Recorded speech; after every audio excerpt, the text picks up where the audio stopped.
সবাইকে ভালো রাখো, সবাইকে সুস্থ রাখো।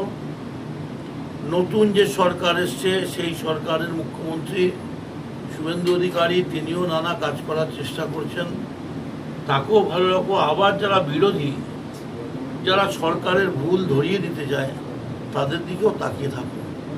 এক কথায় তুমি পশ্চিমবাংলার সমস্ত জনগণকে ভালো রাখো মা। আমি চেষ্টা করব, মনে ইচ্ছা নিয়ে গেলাম, দুর্গাপূজার সময় আমি এখানে আসবো। এখানে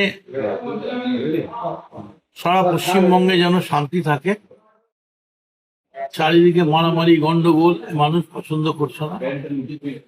আর একই সঙ্গে নতুন সরকার এসছে শুভেন্দু অধিকারী নেতৃত্বে, তারা যেন ভালো কাজ করে, ভালো শক্তি পায়, তার জন্য আজকে মায়ের কাছে প্রার্থনা করে গেলাম। নতুন সরকারকেও ক্ষমতা দাও, আবার একই সঙ্গে বিরোধীরাও বেঁচে থাকুক। যদি বিরোধী না থাকে, মায়ের মন্দিরে যদি শুধু মা থাকে, ভক্ত না থাকে, তাহলে সেই পূজা সার্থক হবে না। তাই গণতন্ত্রের পূজা সার্থক করার জন্য বিরোধীদের পরামর্শ সমালোচনা শুনতে হবে, প্রয়োজনে তাদের ব্যবহার করতে হবে, আবার একই সঙ্গে রাজ দায়িত্ব পালন করতে হবে।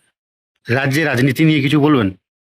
আমি শুধু এইটুকুনি বলবো, আমার ধারণা সারা রাজ্য জুড়ে যে গন্ডগোল, মা আসছেন ইয়া দেবী সর্বভূতেষু, কল্যাণেশ্বরী মন্দিরে দাঁড়িয়ে বলছি, আমার বিশ্বাস 1-2 মাসের মধ্যেই গোটা পরিস্থিতি বদল করে যাবে এবং সামগ্রিক শান্তি আসবে।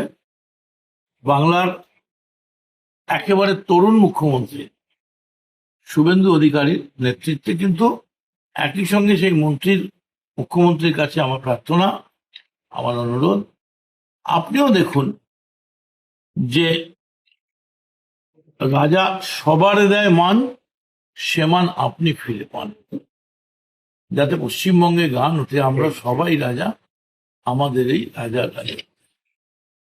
জয় মা। জয় মা, জয় মা।